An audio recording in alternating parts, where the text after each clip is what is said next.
Shamia, I really hope and pray that at this time you are taking heed to what your friend, your bestie since high school, is saying about you. How she is twisting and mangling your intentions. I hope that you are watching and taking heed.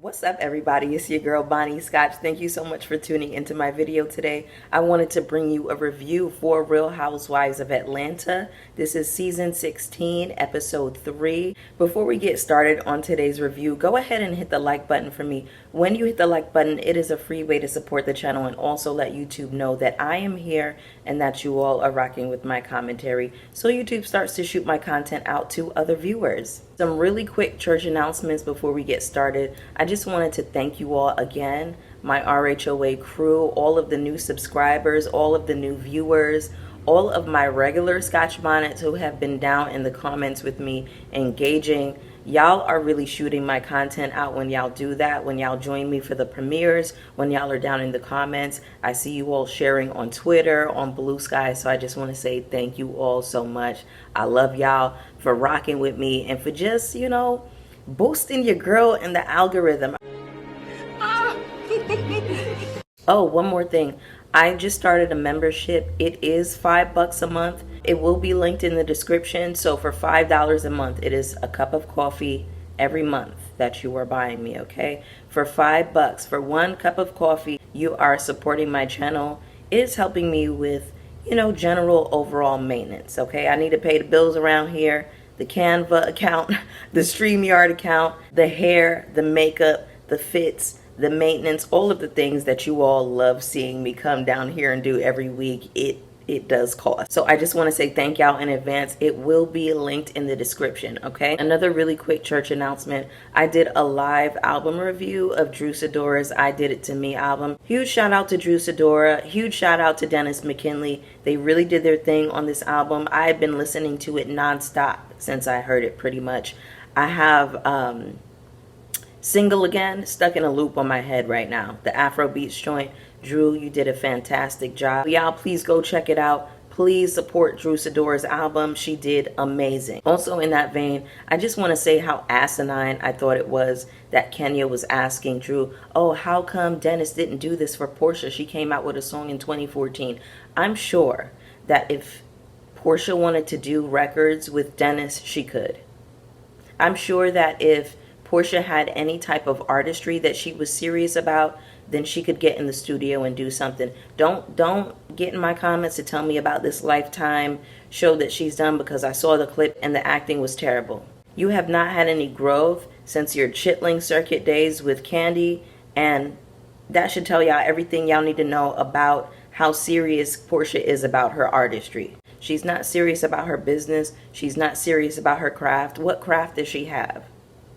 So of course she's going to be pressed and jealous that Dennis and Drew, people with actual talent, are getting together in the studio. Dennis has real talent, y'all. He really does. Anyway, let me get into this review, child. I'm already going off on my side tangents. But no, let me stay on that for a second, because Porsha has not capitalized on her brand of currency yet. Her brand of currency is beauty. She should have a lingerie line. She should be the face of Revlon, the face of Lancome, however you say that makeup brand. She should have all of these things going on for herself, and she has nothing going on. The fan favorite, nothing going on. Phaedra has done more with this platform than Porsha has, now that I think about it. Porsha just be doing stuff just to do it. Not making sense. Anyway, y'all, we start this episode off with Brit and Mike. By the way, I did review the taglines in another video, so go ahead and check that out. I definitely think that Shamia had the best, Angela Oakley had the second best, and Drew had the third best for me. I'm just using this picture of Kelly for this voiceover because I think it's so cute and funny. So Britney's in-laws come over. She's bragging about how she dated all of these athletes and how she was a video vixen in high school. She also dated Rick Ross, apparently. I just need somebody to pull Brit to the side and let her know that bragging about being a video vixen in high school is really not cute. Because I still want to know where your mother was. Where was your mother? Where was your father? Where was a legal guardian? Where was a parental figure when you were running around in high school with presumably grown-ass men? Because didn't she say she was in men's magazines in high school too? I don't know if she was a minor. I don't know what the situation is, but I'm just saying it's not cute to brag about that. Girl, and by the way, I'm so sick of this confessional look with the jeans dress and the pink 2009 Nicki Minaj lipstick. What is this red on your lip? Take that out. Anybody that got on pink lip gloss, take it off. Clear lip gloss. You ain't Nicki Minaj. Hey, she's sitting there at the table having lunch and she finds a way to bring up Kenya again. Girl, you really are pressed about this lady. You are obsessed. She is living rent-free in your mind, girl. I'm embedded in your motherfucking brain. Anyway, they're having a conversation. He's saying, I want to have a baby. She wants to have a ceremony first. By the way, what does her husband do for a living? My best friend pointed this out to me. Shout out to my best friend, because we always learn what the husbands do, don't we? We always learn what the husbands do, and why have we not learned what her man does? No, man, come on, man. You know you ain't got no job, man. Come on. Okay. We learned that her father passed away. Very sad. Britney is saying that she doesn't get along with her sisters because they fell out due to her selling her business. I want to hear what the sisters have to say. I don't really believe anything that comes out of Britney's mouth necessarily. I feel like she'd be making stuff up on the go. Anytime she tries to talk to her husband about anything serious, he says, what about the scallops? What about dessert? There's dessert with a lemon squeeze upstairs. What? Something about them is very odd. Very, very strange, okay? Next up, we have this scene with Kelly and Porsha meeting for lunch, and I just felt like this was completely unnecessary. I felt like this was a throwaway scene. And mind you, I felt like this was a good episode. I felt like it was cool, you know what I'm saying? But I felt like this was a throwaway scene. Kelly says that the vibes are definitely off. Yeah, the vibe is off because you asked her why she walked out of that lady's house with her husband. Now, I'm not necessarily mad at you for the question. It did come off a little strong to be first meeting somebody and asking them that kind of question out the gate. But we're not going to act like the question has not been on everybody's minds. We're not going to act like the question was not going to be asked at some point eventually. I don't even know how this lunch came together because who called who? Porsha is basically saying that she was taken aback by the line of questioning, and I don't know why you were taken aback by that because you had to know that somebody was going to ask you about that. Kelly basically lets Porsha know, I asked Shamia why you took that lady's husband, and she told me any questions that I have for you need to go directly to Porsha. In Porsha's mangled up mind, she takes this as, oh, Shamia told you to approach me at her party?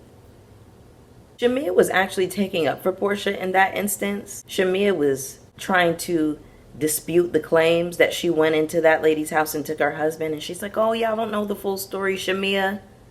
Girl, you standing up for Porsha makes you look crazy. Because that's exactly what happened. So don't try to paint it and twist it like, oh, that's not what happened. It's exactly what happened. I think that Porsha is so bad mind that she is always projecting bad mind onto other people. I think that when you're a wicked person and you have the worst intentions, you always assume the worst intentions of everybody else. And that's what she's doing here. I'm hoping that Shamia is watching this because she looks very crazy anytime she jumps up to defend Porsha. I hope that was your last time defending this girl. Kelly says, I think I'll have some champagne now. And Porsha says, oh, she feels safe now. Then Kelly says, I didn't know if I would have to knuck if you butt. Now, let's just put a pin in that really quick. Because remember last week when Porsha was questioning Drew and in Kelly's confessional, Kelly was like, girl, hurry up and answer her before she comes over here. So it gives me that the girls are a little bit scared of Porsha. And honestly, why wouldn't you be? Because you never know what you're going to get with Porsha. Is she going to run after you down the alleyway? No, Porsha, no! You have way too much to lose. What were you saying as you was walking out? Let me go. Is she gonna haul off and start throwing plates at you? Is she gonna throw punches at you?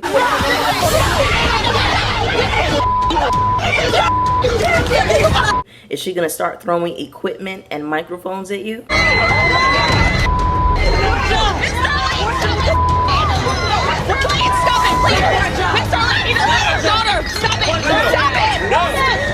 Next up, we have Drew in the studio.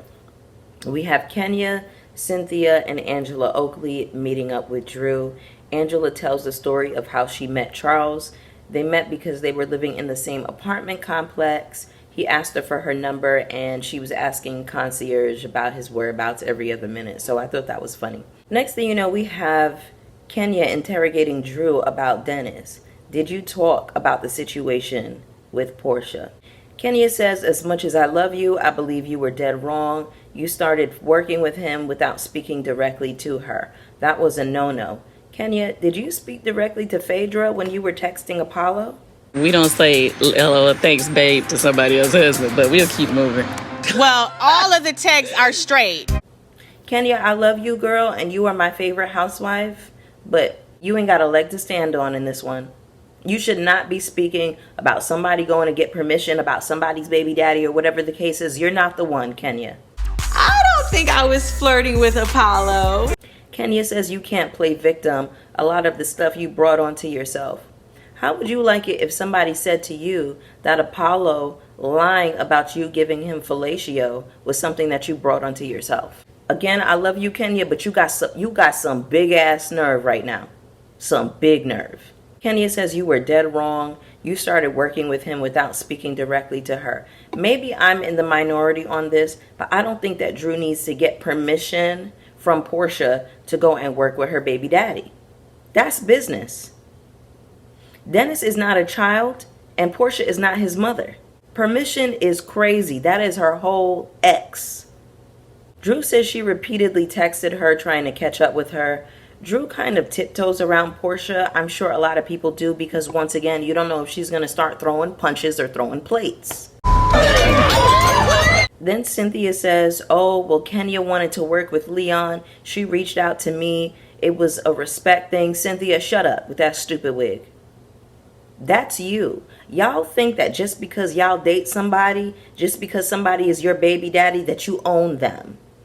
That you got to give them permission, that somebody got to come through you, like you some type of mob boss, to get permission to work with somebody that you used to be with. And then here's my thing too. What if Porsha says, I don't want you working with Dennis. I don't want you working with my baby daddy. So Drew is supposed to stop her bag and stop her blessing because Porsha doesn't want her to have it? Y'all sound crazy and stupid.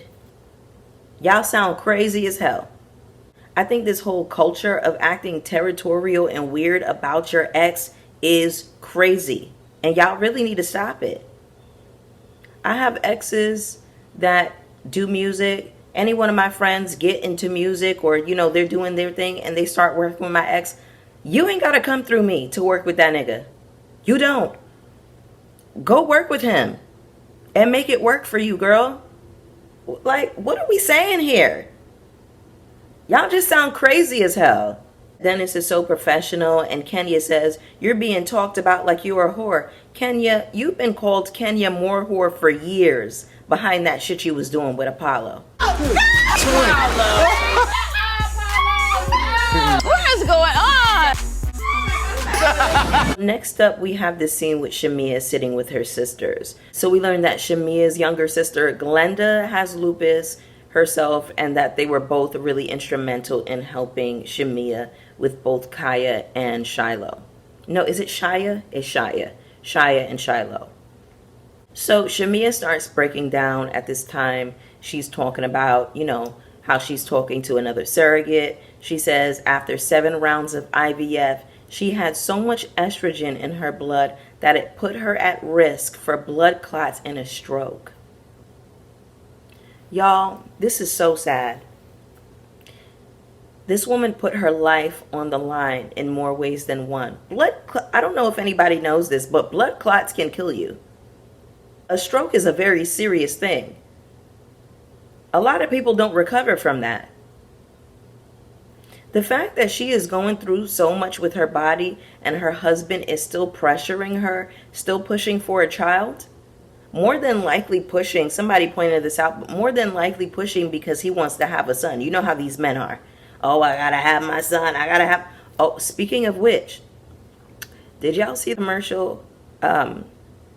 Anwar Carrots, I think that's his name. He's like some social media influencer. He has this gorgeous wife and these 4 beautiful children. Now, I have been following her, his wife, for many years on social media. She's a painter. But they have a brand deal with Walmart. He does, his clothing line. But she was just, for a while, she was having kids back to back to back. And I was like, God damn. And listen, be fruitful. Go on and have all of the children that you want to have. I think it's a beautiful thing. But if she doesn't have any more children, I just feel like it's probably because he wanted to stop because he finally got his son. She has 3 girls, and then the last child is, a little baby boy. All of them are gorgeous. Whole family. But that's the energy that gives me. Like, these men don't want to stop until you give them a son. Mind you, I don't know them people. I don't know their life. I'm just looking online and I'm speculating, honey. So don't take my word for it. Oh, awful. I just think that it's incredibly selfish and disgusting. When does enough become enough? A lot of people say, Porsha was chasing after Shamia's lifestyle. And then, and even I joke about this, but, you got folks joking about, oh, I want to find me a rich African, but at what cost? Because it seems like y'all want these girls' lives so bad, but you don't know what really comes with that. Because culturally, y'all don't really want them problems. A lot of misogyny. You have to deal with somebody disregarding your feelings, disregarding your body and what you're going through because they want what they want. Shamia is asking Gerald, now what if we have more complications going forward? And his attitude is, we'll cross that bridge when we get there. Total disrespect, total disregard, and listen. You got your $9 million house, but what's the trade-off? You get what I'm saying? There's always a trade-off. So I'm just saying all that to say, just be careful when you covet somebody's life or their lifestyle. You have no idea what that shit comes with. Because, baby, I barely got 2 nickels to rub together, and I am happy with my life. I am so grateful for the life that I have. I mean, oof.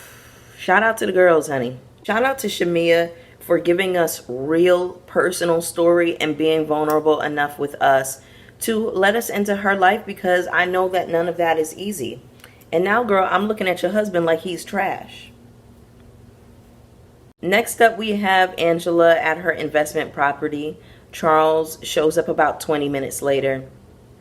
You can tell that she is still vying for his approval. Is it just me? But it seems like even after like 10 years of being married to this man, it seems like she's still a little bit starstruck by him. We learned that he got kicked out of Madison Square Garden in 2017. Apparently the owner didn't like Charles Oakley.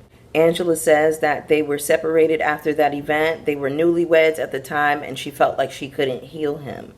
So that was interesting. I would love to learn more about their dynamic too. But yeah, it seems like she tiptoes around him. She kind of acts like a fan still. Did y'all catch Angela Oakley on Watch What Happens Live? I think she did all right. I think she stumbled on her words a little bit. She could have been nervous, but I didn't think that she did a bad job at all. Will Packer is a key. Will Packer is a key. Anyway, next up we have Drew meeting up with her lawyer. Drew, what is this that you have on, girl? What do you have on? What is this? What is this? What is this? What do you have on? What is this? And shout out to Drew's lawyer. Something about her is just fierce. I don't know. That lady gives me that she makes like a mean red velvet cake. She makes a mean lasagna. Something about her. I know. Is her name Tanya? The lawyer? Miss Tanya be in that kitchen cooking. I want to go to her house. Something about her face and the dress and the wig and everything about her just gave me, you know what I'm saying?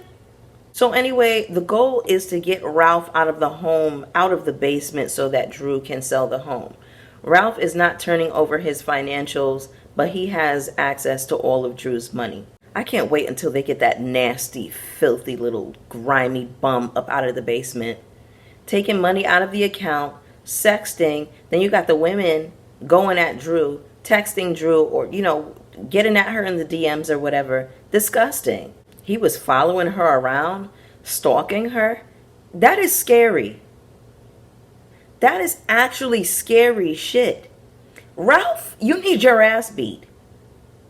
Ralph needs his ass beat. Next up, we have Shamia having a conversation with little Shia about getting her tonsils removed. Y'all, Shia is really excited about it. She is so freaking cute. Oh my God, she is the prettiest little baby doll. She just seems like a really sweet and happy child. She's just so happy, and I love that. I love Shia's little life. Next up, we have Porsha and her mama meeting up for a spa date. Diane is sitting up there talking about, I always felt like Simon was your protector. Really, Miss Diane? You always felt like a man who was scamming since the late 80s was her protector? You always felt like a man who had 4 wives before Porsha was her protector? You always felt like a man who was getting pulled over in the middle of the street and getting stopped at airports was Porsha's protector? I see exactly why Porsha ain't shit, because that mammy ain't shit. The coddling, the enabling that I saw, no accountability. It was disgusting. Porsha is saying that she reached out to his family and how she's shocked that Simon's family won't deal with her. People's family tend to not deal with you when you're going through a breakup, girl. What the hell is she talking about? She just sounds so stupid all of the time. Like, I can't. Then Porsha tells her mom that she went out with Shamia, and Shamia started telling her all of this stuff that all of these girls were saying about her. And then you got Diana sitting up there talking about, oh, you got to be careful about the dog that brings back a bone. So if Shamia didn't say anything to Porsha, then it would have looked like she was sitting up there encouraging these girls to talk shit about Porsha. Then it would have really looked like she was being a bad friend. But here she is telling Porsha what the people said about her, and she's a bad friend. Mind you, she was telling her, not too much on my girl. Y'all don't know the situation. Shamia, we all know the situation because we all watched. So you standing up for Porsha and you taking up for her actually makes you look stupid. Sometimes people just got to take their L. Porsha got to take her L because she was moving grimy and crazy. Sometimes people have to take their L. Now listen. The way Porsha is with her bestie, I don't understand it. I don't even understand how Shamia was able to move on and be friends with her after that. A huge shout out to Scotty by Nature.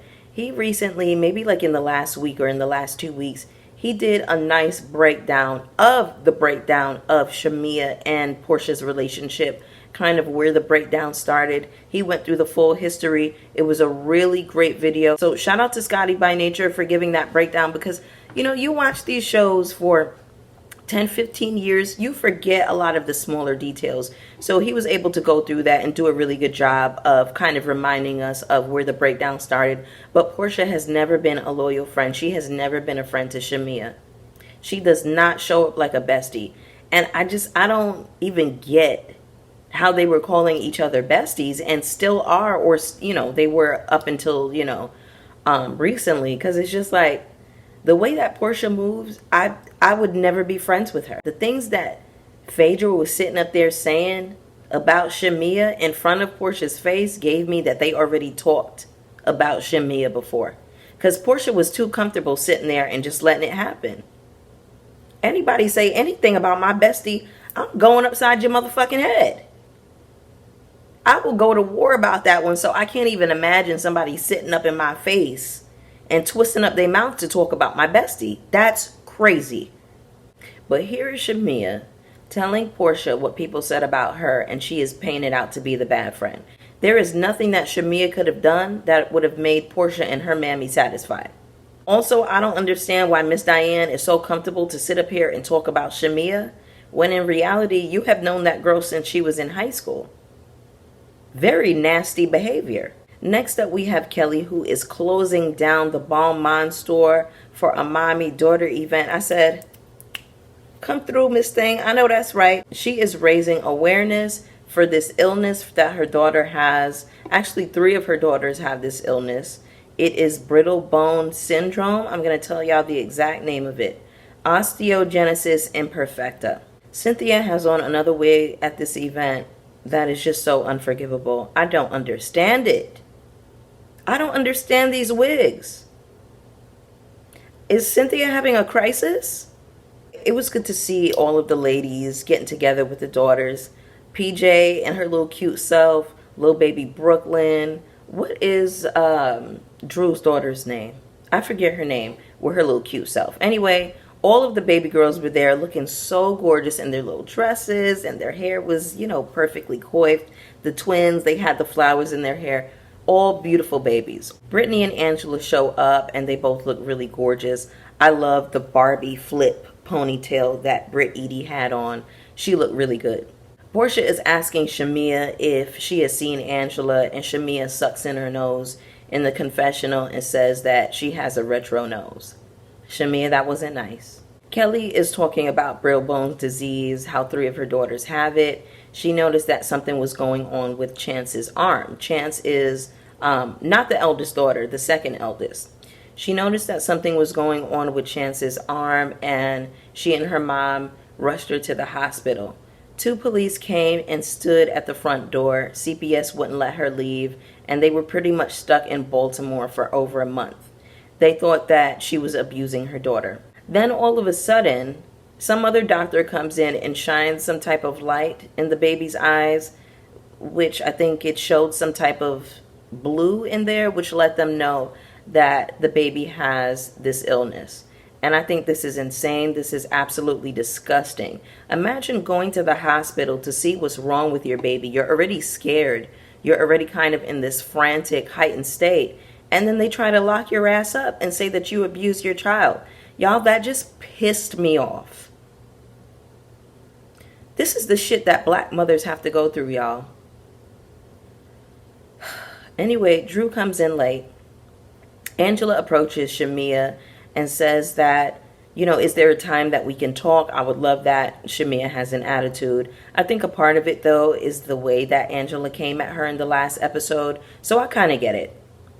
And then she calls her Shamina, because you're a mean girl. And then, you know, she says something about going with that 99 nose. Angela says, okay, Flavor Flav. And then in her confessional, she says that she called her Flavor Flav because she acts like a hype man.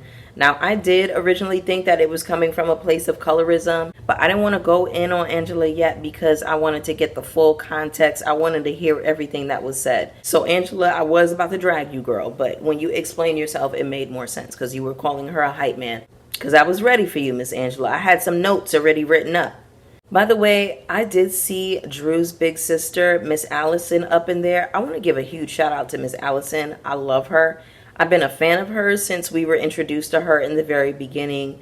And when she was first introduced, I felt like she would have made a great housewife. So shout out to Miss Allison. She was actually in my comments last week. I have her comment pinned if you go back to my last review. So shout out to Miss Allison. We go up for you in this house, okay? Side note, did you see little baby Brooklyn enjoying the hell out of her drink? Baby, when I tell you Brooklyn was having a good time, she was shopping, she was browsing through the clothes. I said, I know that's right, Brooklyn. So Drew goes up to Porsha and she says, can we talk? She says, we can talk another time. And then Porsha says in her confessional that Drew approached her aggressively, like, we need to talk now. And she's trying to figure out where the audacity comes from. And she turned around and shaded Miss Allison. Do y'all see how Porsha just lies for no reason? The way Drew approached her, she went up to her it was very meek and very like she's trying to tiptoe around her. Everybody walks on eggshells around Porsha because you don't know if she's going to throw punches or plates. That's what it gives.